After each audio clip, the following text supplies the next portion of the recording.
آقا فرماتے ہیں جس نے رمضان شریف میں گناہ کبیرہ کیا، اس رمضان سے لے کر آنے والے رمضان شریف تک فرشتے اس پہ لعنت کرتے ہیں۔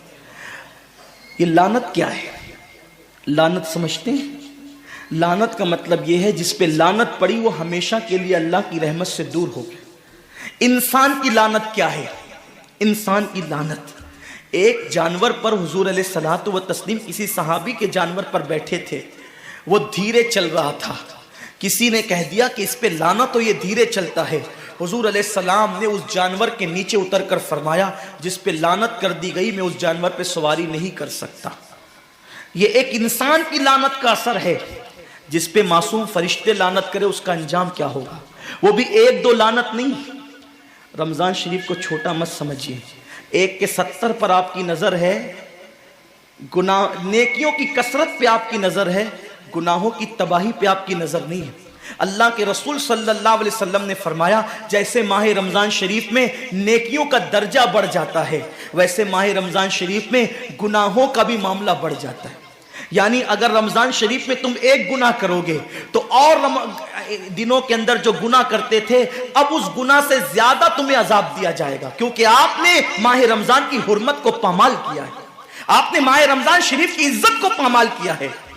تو سوچو انسان کی لعنت پڑے، یہ حال ہے۔ تو جس پہ فرشتوں کی، وہ بھی ایک دو نہیں، پورے سال تک فرشتے لعنت کرتے ہیں۔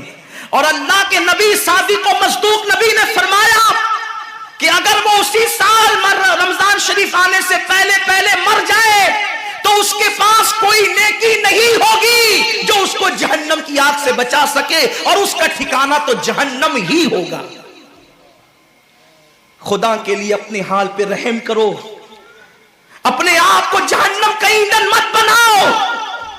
ہمارا جسم اتنا طاقتور نہیں ہے کہ ہم اپنے جسم پر جہنم کے عذاب کو برداشت کر سکے۔ میری قوم کے جوانوں، اپنی جوانی پہ اترانے والوں، اپنی قوت پہ ناز کرنے والوں، اللہ کے رسول صلی اللہ علیہ وسلم فرماتے ہیں کہ جہنم کی آگ کی ایک چنگاری اگر دنیا کے سمندر میں ڈال دی جائے تو دنیا کے سارے سمندر آگ سے بھڑکنے لگے۔ اس چنگاری کو، وہ جہنم کی چنگاری کو سمندر ٹھنڈا نہیں کر سکتے، بلکہ سمندر کو وہ ایک چنگاری بھڑکا دے گی اور سمندروں کے اندر آگ لگ جائے گی۔ جو ایک چنگاری سارے سمندر کو بھڑکا دے، اللہ اکبر، اس جہنم کے اندر یہ چھوٹا سا وجود جو چھوٹی سی، اللہ اکبر، اگر بتی کے چٹکے کو برداشت نہیں کر سکتا، جو چراغ کی لو کی تیز کو، جو چراغ کی لو کی حرارت کو برداشت نہیں کر سکتا، جو سگریٹ کے چٹکے پر بے قرار ہو جاتا ہے، یہ چھوٹا سا وجود جب جہنم کے اندر داخل کیا جائے گا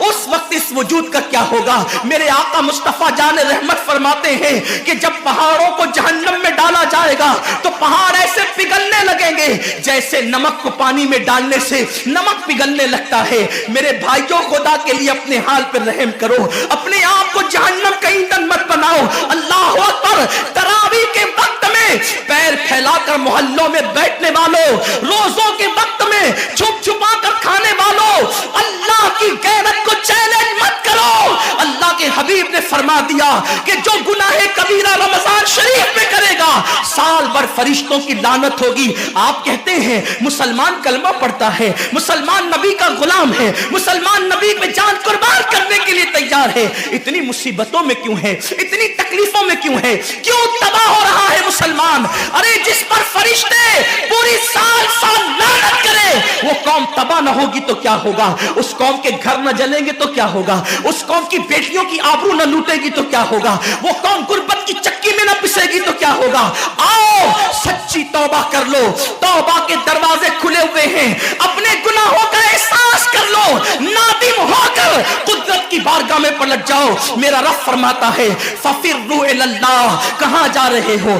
دوڑو اللہ کی طرف، پلٹو اللہ کی طرف۔ بڑے سے بڑا پاپی اگر خدا کی طرف احساس گناہ لے کر، ندامت کے آنسو لے کر اللہ کی بارگاہ میں پلٹا ہے تو اللہ نے اس کو مغفرت کا پروانہ عطا کیا ہے۔ میرے رب کا وعدہ ہے جو میری بارگاہ میں پلٹتے ہیں میں ان کو لوٹاتا نہیں ہوں، میں ان کو معاف کر دیتا ہوں۔ سبقت رحمتی علی غضبی، میری رحمت میرے غضب پہ سبقت لے گئی ہے۔ وہ رب جو 70 ماؤں سے زیادہ پیار کرتا ہے، امت کی تباہی کا اتنا ہی خیال ہے تو ہم رمضان شریف کا احترام کیوں نہیں کرتے؟ ہم رمضان شریف کا اہتمام کیوں نہیں کرتے؟ کیوں ہم اللہ کی عبادت کی طرف نہیں آتے؟ آؤ اپنے گناہوں کا احساس لے کر خدا کی بارگاہ میں پلٹو تاکہ تباہی سے بچ جاؤ۔